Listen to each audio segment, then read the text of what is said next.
Well, we're finally starting to see a bit of sunshine across the area, but we could still see a few more storms as we head into tonight and also over the weekend. I'll have your weekend forecast coming up here in just a few minutes.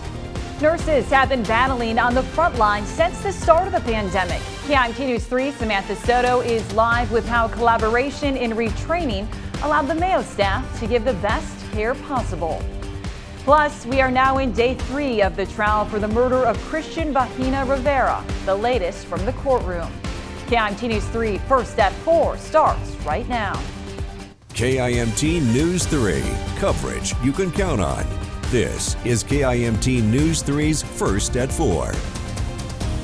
Well, good afternoon and thanks for joining us for KIMT News 3 First at 4. I'm Katie Lang. First tonight, the weekend is here. It's been a fairly gloomy day, but now the sunshine is peeking out. It is very muggy across the viewing area. KIMT Storm Team 3 Chief Meteorologist Aaron White joining me now. And Aaron, what are you tracking for the weekend? Well, we are going to see more sunshine as we go into your Saturday. I will say there is still the chance we could see a couple storms coming in over the weekend as well. But good news with the rain. We had quite a bit of it across the area the last couple of days. Some welcome rain as we have been experiencing those moderate drought conditions. But you look at our rainfall totals, we had over a half an inch in Preston. You look towards Owatonna, about 2 inches of rain.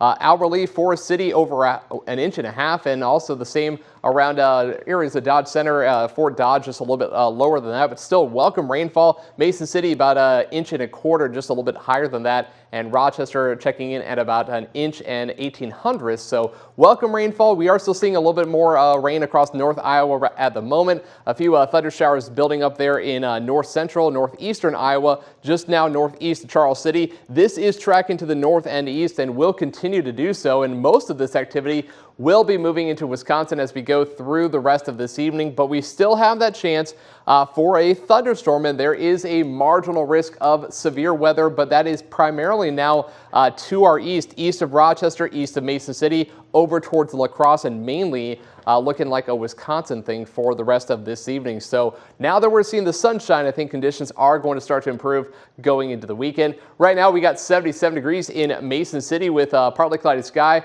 Also seeing those temperatures warming up to 75 in Rochester, and we are well on our way into the 80s going into the weekend. But as I mentioned, there is also that chance for another thunderstorm over the weekend. I'll talk about that forecast coming up here in about 10 minutes. All right. Thanks, Aaron. Well, nurses from Mayo Clinic shared their experiences working during the COVID-19 pandemic and how they collaborated to better serve their patients. KIMT News 3's Samantha Soto joining us live in Rochester to tell us about the challenges nurses were forced to overcome. Sam?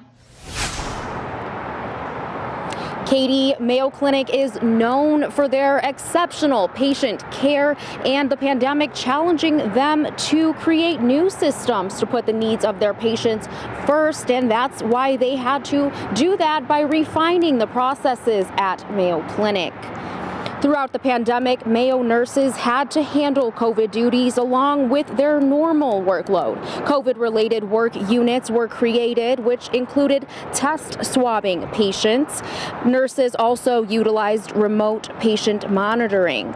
Mayo had to quickly mobilize staff to move into various roles, with up to 500 nurses trained into new roles during the peak of the pandemic.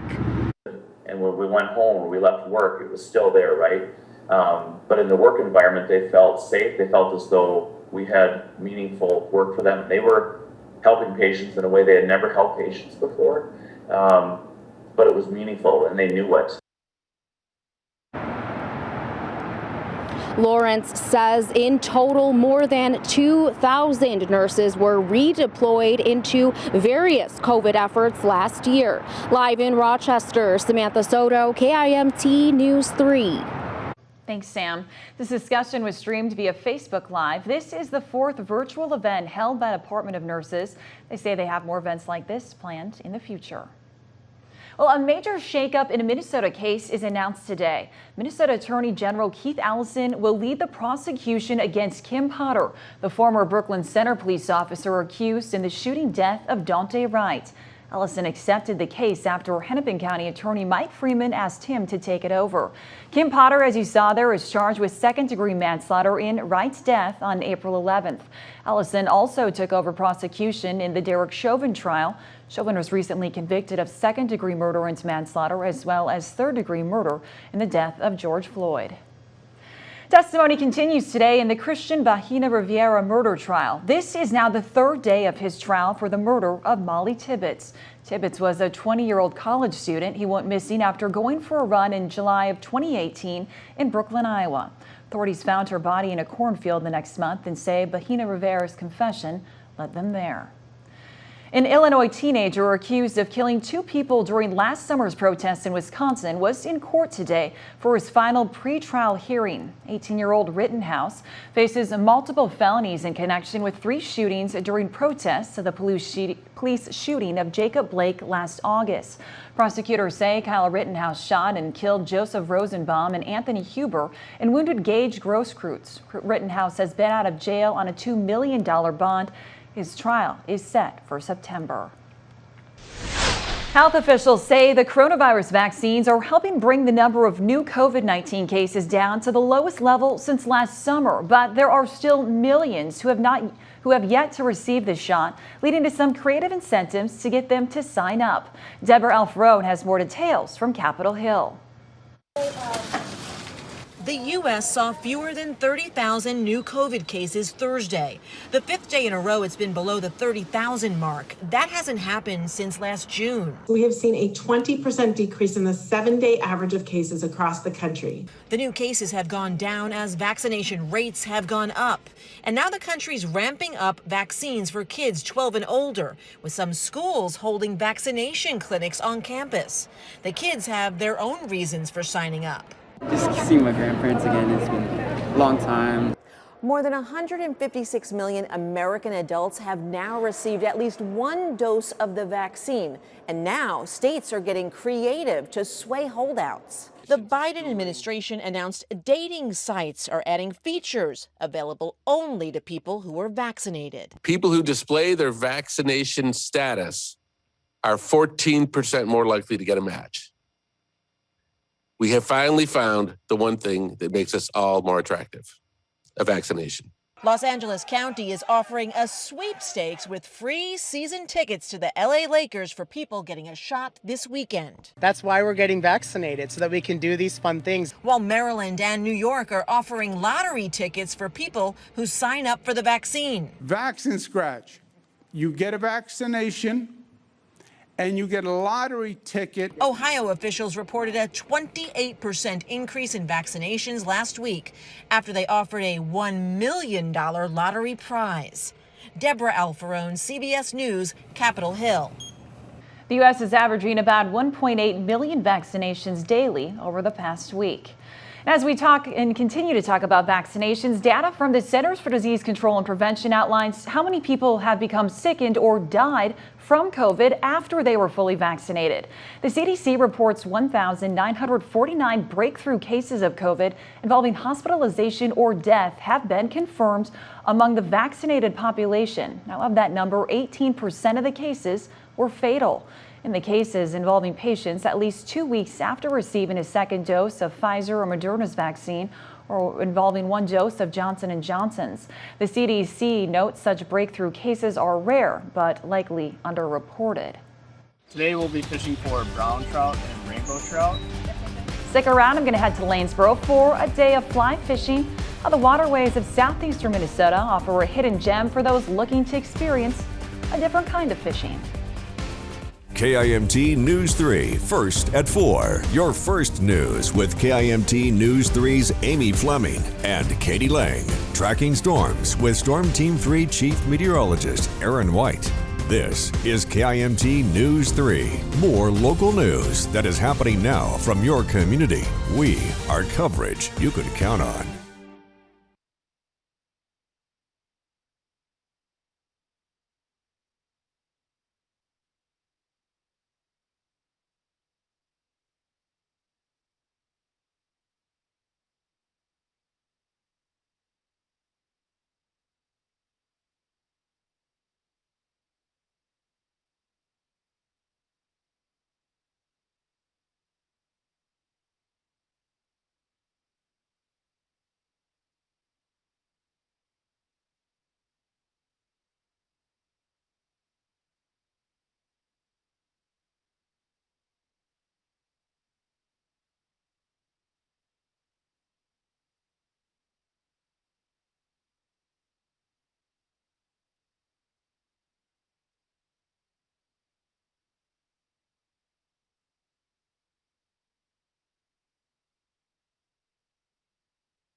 Check 1, 2, Drew. Check 1, 2.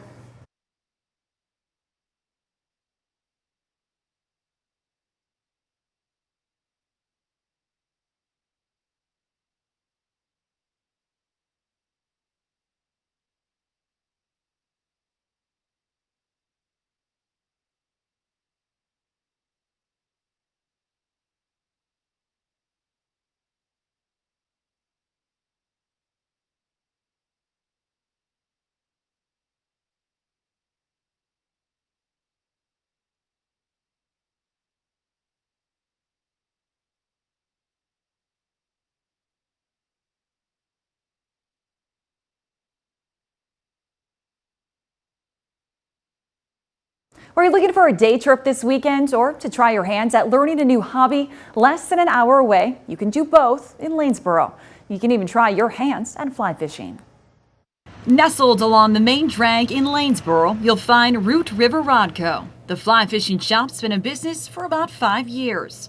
A fly rod allows you to cast these real light flies because all the weight is in the line. The lighter the fly, the easier it is to cast. Owner Steve Sabiniak says the driftless region provides a hidden gem for fly fishing. There's 70 streams here within 45 minutes of Lanesboro with hundreds of miles of easements. A quick peek around the shop. You'll find everything you need to get outfitted. It's primarily brown trout that you catch around here, and they're natural reproducing brown trout. They stock rainbows. If you decide to take a casting lesson before you head out on the water, I got bored with spin fishing, and I picked up a fly rod and I was hooked. you might meet Marlene Houston. She's a certified fly casting instructor. Up, up, up, up, up. We're gonna stop and let it unroll, go. So we have to get that nice and easy. Soon I was heading down to the banks of the Root River to meet up with my fishing guide, Lance Prado. The best part about being a guide is just teaching people how to fish and getting them outdoors. Seeing that reaction the first time they hook into a fish. I might as well save you the suspense. I didn't catch any trout during my trip. But this is video Lance shot earlier this season as he reeled in some fish. First fish of the day. Brown. Nice little guy. Deep breaths of fresh air, the sweet sounds of nature while afloat on the flowing Root River may be constants when fly fishing. But Marlene tells me no 2 days on the water are ever the same. It's a challenge. Every day is different. You never fish the same river twice. Fishing in Minnesota gained pandemic popularity. According to the Minnesota Department of Natural Resources, it offered a safe, socially distanced outdoor activity. President Biden welcomes the South Korean president to the White House. I'm Skyler Henry recapping the day's events, including a ceremony honoring a 94-year-old Korean War veteran. Plus, progress continues on a major Mason City project. We're taking a closer look at the work on Principal Pavilion. And we are seeing a few rain and showers and thunderstorms out there right now, but we are tracking the chance for some more storms as we head into the weekend. A check of your weekend forecast is after the break.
We track storms to alert you first. This is KIMT Storm Team 3, weather coverage you can count on.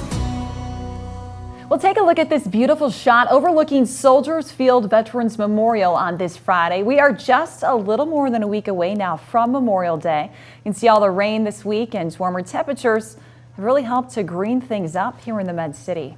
KIMT Storm Team 3 Chief Meteorologist Aaron White joining us now. And Aaron, it's been a mix of sun, clouds. If you look at the live eyes, it's sunny most places, but holy moly, can we talk about the dew points and the humidity? It is not doing my hair a favor today. Yeah, it's been interesting the last several days. We had this supply of tropical moisture that's just been fed all the way through from the Gulf of Mexico through the central U.S. and that's just made it feel just rather muggy the last several days. Even though we haven't been warm because it's been cloudy, it has felt humid, and we're seeing that now, especially with that sunshine. You can really feel it as temperatures are warming up. We got 77 now in Mason City. The sun, there's some sunshine out there. It's just kind of a partly cloudy sky right now. Same for Rochester. Temperature, well, you just saw it there, warmed up to 76 degrees, up from 75 just a little bit ago. And we are going to see those temperatures likely rising to the upper 70s over the course of the next hour or so. And then as we get later in the evening, of course, temperatures will start to cool off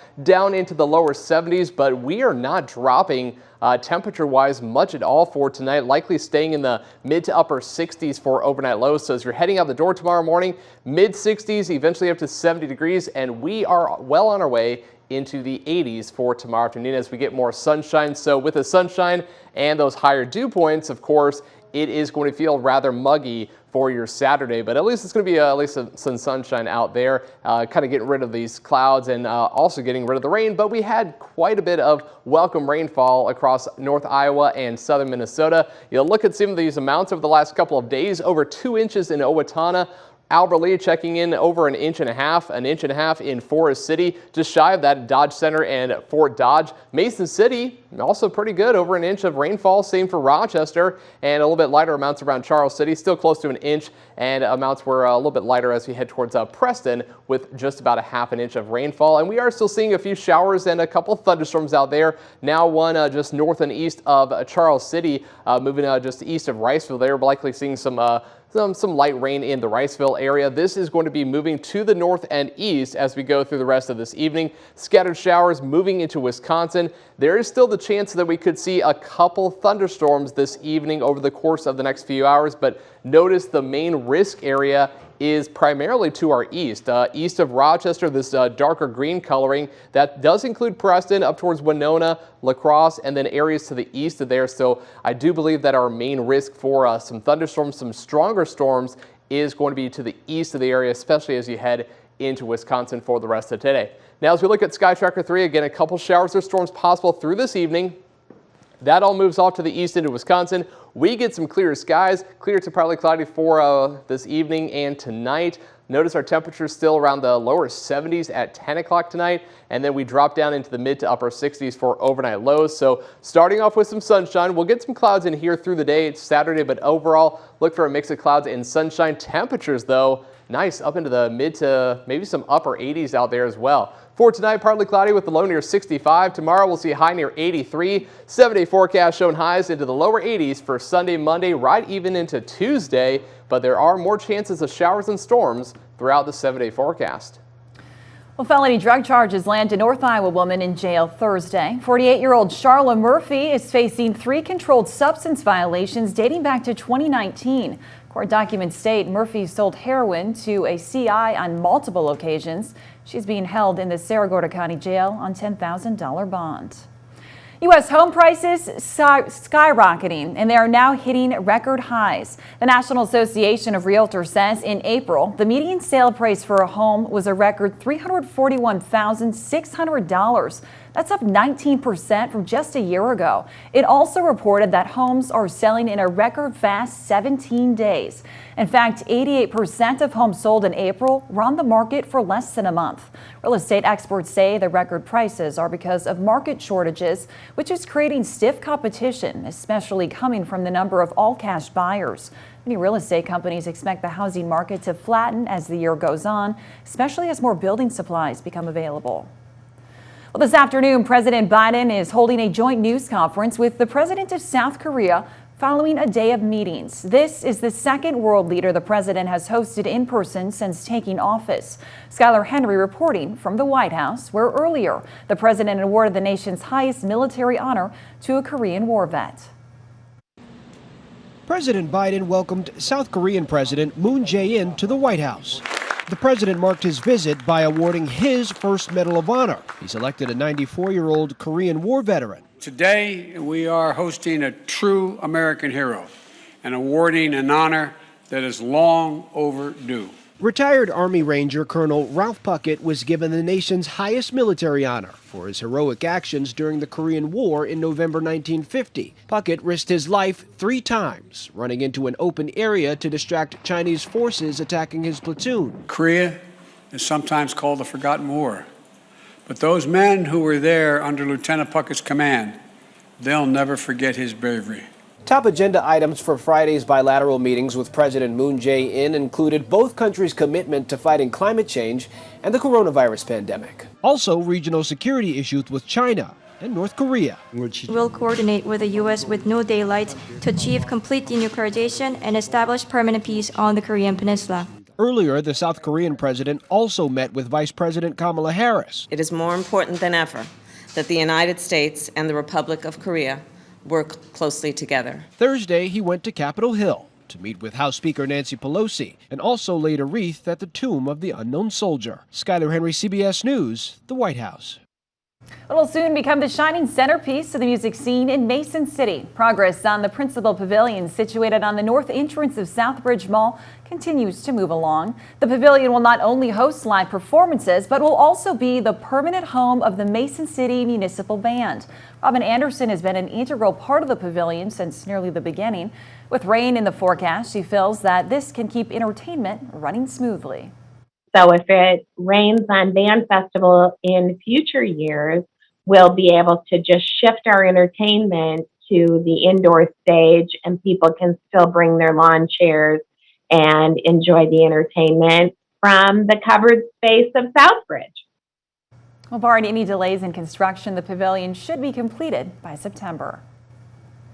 A Minnesota man with cerebral palsy takes to the skies to go skydiving.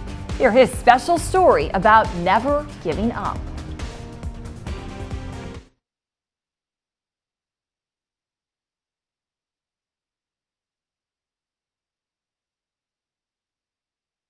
Fine. Like he can't. Mic check 1 2. Mic check 1 2 3. He's not verbal per se. Thanks for rolling with the punches. Wanted to go. Friends and it's just kind of a fun story. Yes, test 1 2 3. I'm guessing they did a tandem jump, right, with somebody. They didn't.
A young man in St. Paul is not letting cerebral palsy stop him from living a full life. And that includes going skydiving with his best friend. Devon Raming reports.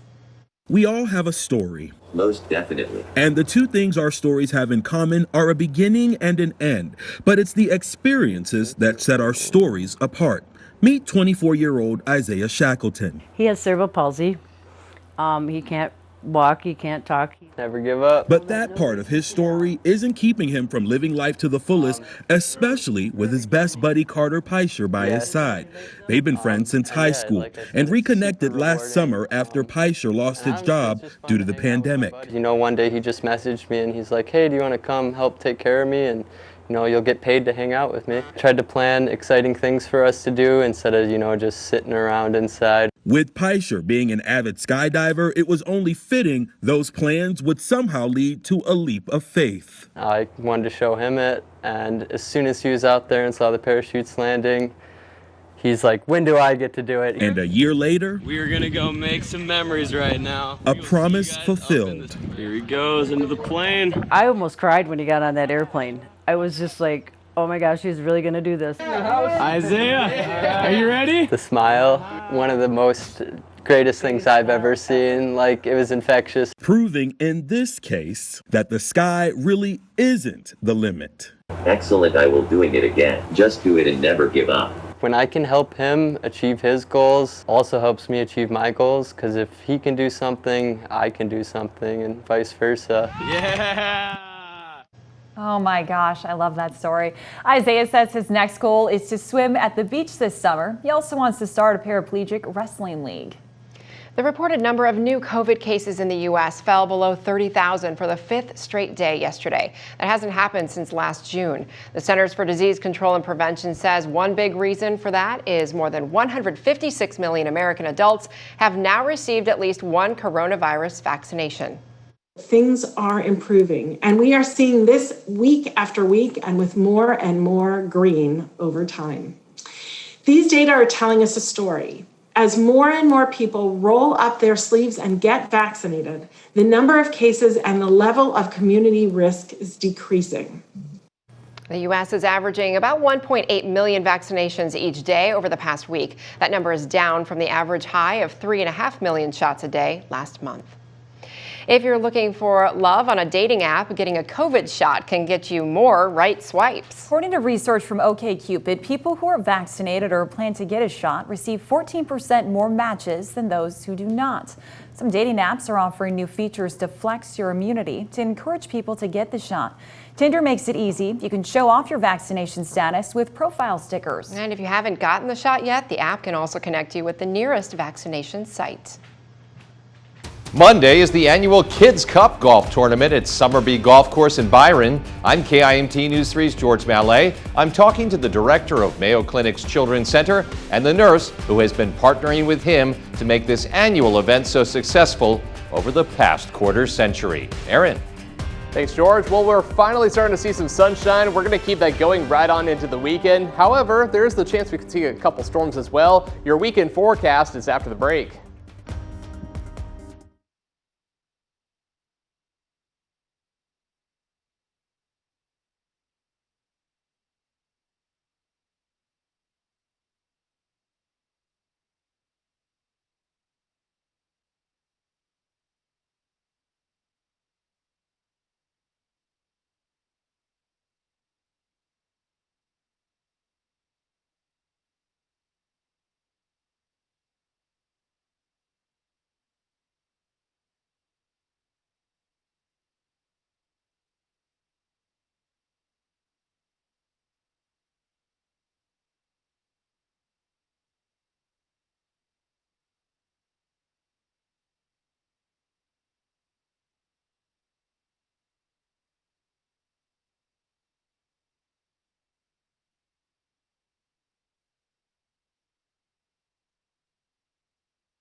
The event has been around for a quarter century now. The annual Kids Cup Golf Tournament has raised over $1.6 million, benefiting kids at Mayo Clinic Children's Center and Olmsted Medical Center. The event takes place Monday, and KIMT News 3's George Mallet is here with a preview. Yeah, and I suppose this would be a good time, as good a time as ever, to report that KIMT News 3 sponsors Kids Cup.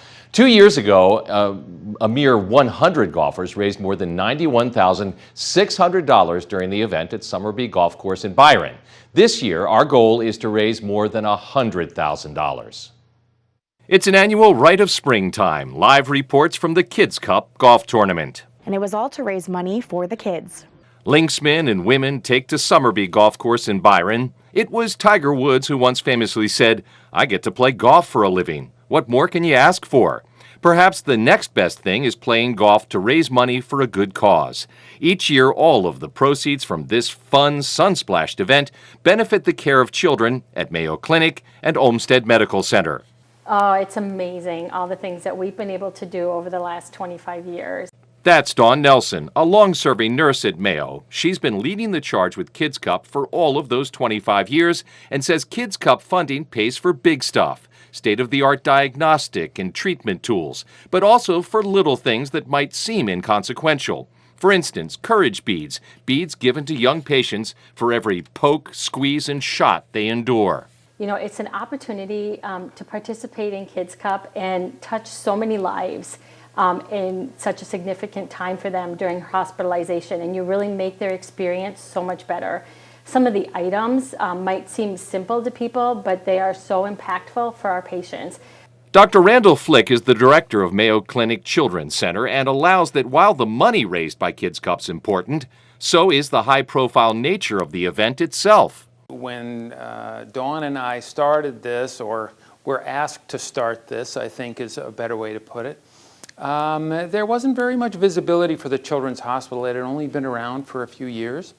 And this was a great way for us to say, hey, you have a Children's Hospital in Rochester. So over the years, that has matured and evolved, and everyone knows we have a Children's Hospital in Rochester, but this is still a great way to connect with the community. Now, the cost of the Kids Cup Golf Tournament is underwritten by the local owners of Express Employment Professionals and generous corporate sponsors. And I know you two have more on the aforementioned sponsors. We do. Thanks, George. The sponsors include Echelon Wealth Partners, Trina Solano with Edina Realty, and Sam's Club. And the event is also sponsored by Sola Salon Studios, Ames Construction, First Security Bank, Morris Concrete, Johnson Printing, Pro Image Promotions, iHeartMedia, and Summerby Golf Club. Oh, and KIMT.